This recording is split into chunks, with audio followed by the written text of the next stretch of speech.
Good afternoon to everyone out there. And as you can see, we are surrounded by wines, sourdoughs, cheeses, and two Zimbabwean brothers here with me today. An absolute honor and a pleasure, as always, to have you, Tinashe, back up here from South Africa, back in your home country. Simba, homegrown, right here in Victoria Falls. I don't think I need to do too much introduction to you guys, but now what I'd really like to get into today is the talk about entrepreneurship, artisans, creating their own niches, the creativity, breaking down the big norms and moving forward with that. But before we get into that, I just want to talk a little bit about what's been happening this morning. So Simba, I believe it worked that you contacted Tinashe, you heard he was coming up, and said to him, hey man, we've got to do something together. Now, over the last few weekends, probably a month, maybe a month and a half now, so, you've been setting up a stall here at Elephant's Walk and already just creating a special vibe during these difficult times, selling some of your incredible pastries, your sourdoughs, which you've become famous for here in town. But talk us through what was the plan? Wow, thanks, Luke, for that. Again, I think there's two ways to look at COVID. When things hit, for us, for me personally, someone who was used to going to work and putting in your 9 hours and boom, it was just that realization that, I gotta keep busy, I gotta get going. And so this is how the sourdough started, but also the markets as well. It was just a thought to say, at the end of the day, life must go on. We've got to try different things. It's a small town. How do we rejuvenate? How do we get people out a bit? How do we get people just excited about the weekends? And so the idea started 1st of June. We did our first market, and since then, we haven't looked back. It's just more people each weekend. And Tinashe, funny story, I actually gate crashed a wine tasting event, and we formally met. I knew of him. I had been kind of Instagram stalking him for a while. I do that to Zimbabweans who I admire, who are doing it out there. It's very difficult to make a footprint out, in Zim alone. Imagine in a foreign country. Yeah. So I'm very, very, humbled and impressed and just in awe of when I always see fellow Zimbabweans doing well out there. And I feel like we need to support each other, and that's how this came about this Saturday, where it was just like, I heard he was in town, and I just said, dude, would you mind joining us at the bread market and doing a tasting? Everyone in this town drinks Kumusha wine. Why not come through, and then people can actually put a face to the wine. Fantastic, Simba. That's what it takes, creativity that is needed. Thanks so much for doing it, because we all enjoy it as residents of this town to be able to come out. And obviously when we heard that Tinashe was back in town, it was like, drop everything else in the diary and get back out here. No, for sure. Tinashe, how long are you in town? Can you give us a quick update as to where you're at the moment? What's happening? I know you are sending bottles all over the world. Tell us about what's been happening. Yeah, man. Thanks, Luke. It's good seeing you again. And, Simba, like you were saying, stalking me, I was also stalking him. So, I think being outside, it also goes back to the wine where I say it's Kumusha. It's been longing to get back home. And when I see guys like Simba, doing something I'm proud of and I love, so I'm always keen on how can I do to help, or what can I do to get involved. And I told him I was in the Victoria Falls. It's been a trip of celebrating birthdays, a bit of downtown, and I honestly knew that the next question which was going to come, are you able to come to the market and do a tasting? Well, I was looking forward to come and sample his bread and pastries, and I think to get this thing going, we need to collaborate, we need to support each other. Sure. And when the brands align, I'm always willing to share my time and my, expertise and experience and create a whole vibe. I enjoyed this morning and afternoon, and there's nothing as good as waking up and anticipating a good market, fresh food, some cheese, some bread. So, man, I love it in Vic Falls. Probably take a bit to convince to come and stay here because I need to make wine down south. But yeah, it's amazing, man. It's I love it when I come here. It's beautiful energy and showcasing what we can do best at Zimbos. As a reminder to the viewers, you mentioned it very briefly there. Maybe don't go into too much detail, but wines are now for our people, for our Zimbabwean community, but the greater community in the UK. I picked up that you're about to launch into the UK. Can you tell us a bit about that? Yeah, man. Look, it's quite so interesting that when I started it, and I have to be honest and say I was looking at Zimbabweans. Mostly it was Zimbabweans in South Africa that I felt I could connect with and share the Kumusha wine with. And when it took off, it made me realize, man, why are you constricting yourself to Zimbabwe when you can broaden up and, capture the whole global audience? And now I'm selling in America, I'm selling in Kenya, Ghana, Wow. soon Nigeria, and like you mentioned, I'm probably in the final phases of getting into the UK. And interestingly enough, it's not just Zimbos, it's not just Africans, it's Europeans enjoying the quality in the bottle, enjoying the story, and enjoying sharing the success with me. I have a personal Kumusha page of which I post pictures of people sending me their Kumusha moments. I just post them there. I don't even put a caption. But you can easily tell that this person went to this length to take this picture, to share with me the moment they're enjoying the wine. And for me, it's surreal. I mean, you can't really put a price on it. And in terms of real business growth that I've seen in the past year, and when I do this, and I speak, with humbleness and with gratefulness, that in the end, for it to be successful, it has to make some financial sense. And I just don't want to create something that's on a name, and money is not the end game, but I think money is the means to get there. And I have to be grateful that the business has been growing very well and continues to do well with partners in each country, and obviously here with the partners that work with liquor supplies. And it's been amazing. It's shown me how a Zimbabwean product, no matter in what form or structure, just being Zimbabwean and embracing that it's Zimbabwean, embracing that we can have the means to create global brands. Yeah, so absolutely. That's my vision. And I think that's what's so exciting to us and to all Zimbabweans, to see the success that you've gained, and to be able to aspire to that. So now, guys, I want to take us into a little bit, what I'm feeling, and you correct me if I'm wrong, but I'm feeling there's a little bit of a revolution going on here.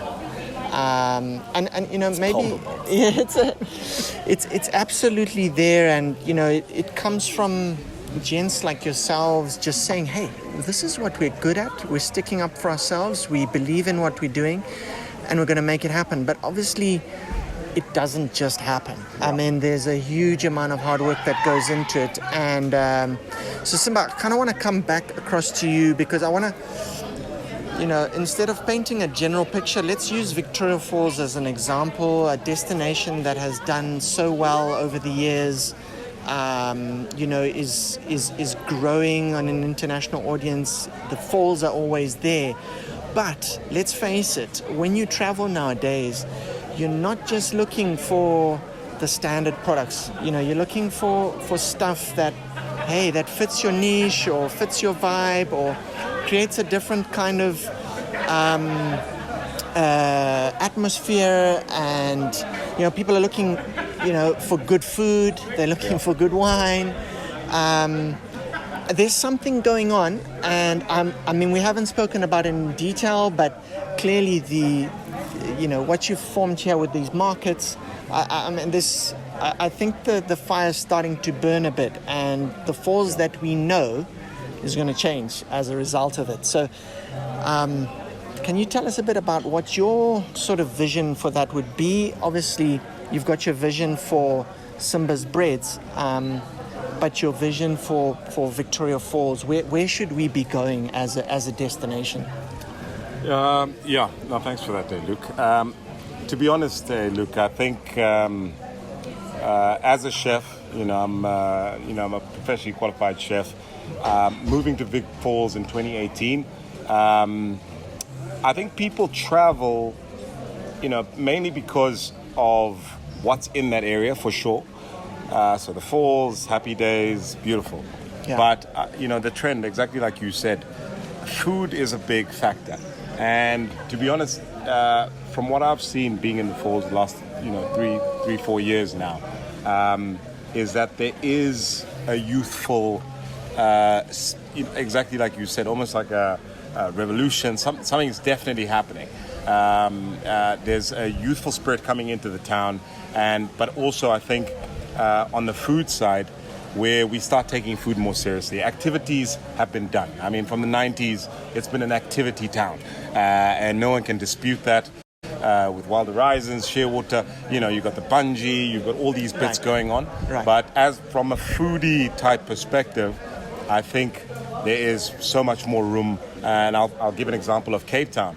In the 90s or early 2000s, and you look at Cape Town now, what they've managed to achieve in terms of making it a culinary destination, I feel we're at the cusp of that in the falls, where people are not just coming to bungee, people are also coming to have a fantastic food experience and an amazing wine experience as well. It's almost like a changing of the guard type situation happening. Yeah. For sure, Vic Falls should have an artisan bakery, should have a wine store and all these different, and it's already happening. I mean, 100%.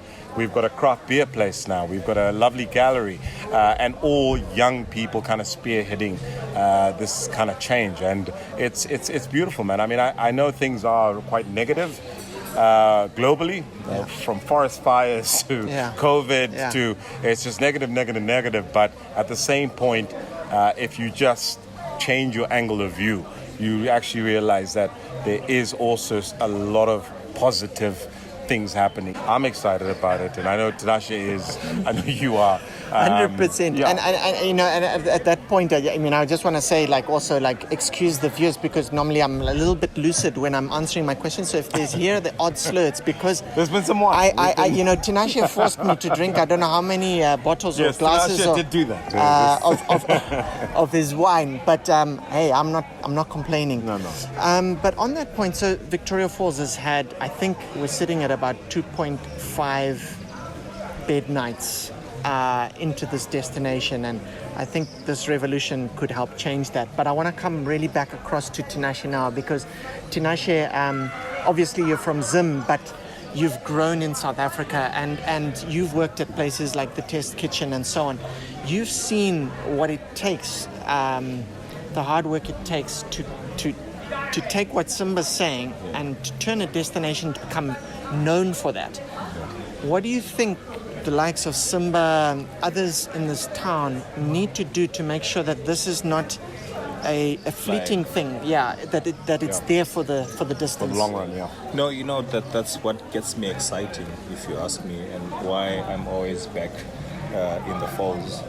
It's because what Simba has said, you realize that Victoria Falls is a natural attraction. That's a given, and there's these activities you can do. But my first impressions when I came to the town, being in Cape Town, having explored, and one thing I have to when I was working at the Test Kitchen, you'd get guests who probably had been in Vic Falls or Zim, then they end up with the Test Kitchen, or some would tell me, no, we're at the Test Kitchen, oh, you're Zimbabwean, we're going to Vic Falls. Right. So already there was this, I don't know what you call it, overland or whatever, cross-country, but what I picked up was they would say, Tinashe, man, we had amazing time in Vic Falls, safari, bungee jumping, but man, the food.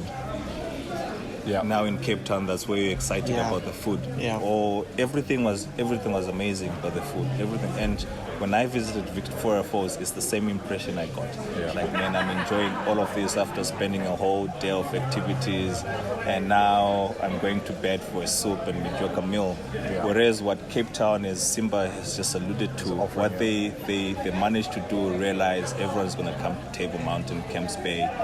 But every guest after that experience knew that they had a booking at the test kitchen to still do their Right. cooking Cap at it off. Yeah. and it became a whole finish that they remember the last meal at the Cape Town. So I feel Victoria Falls has potential to even be more than what Cape Town has done in terms of the attraction, in terms of the close proximity. And what I would love to see more is young people getting in, the old guard also opening up.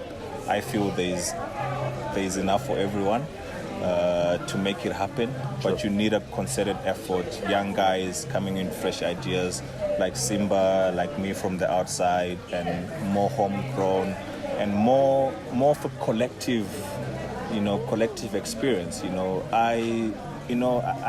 It's probably it worked in the old days, but I feel that the dining space have to be opened up in terms of the operators don't have to force their guests to eat every night in the establishment. Right. Recommend other spots to eat when they're in town.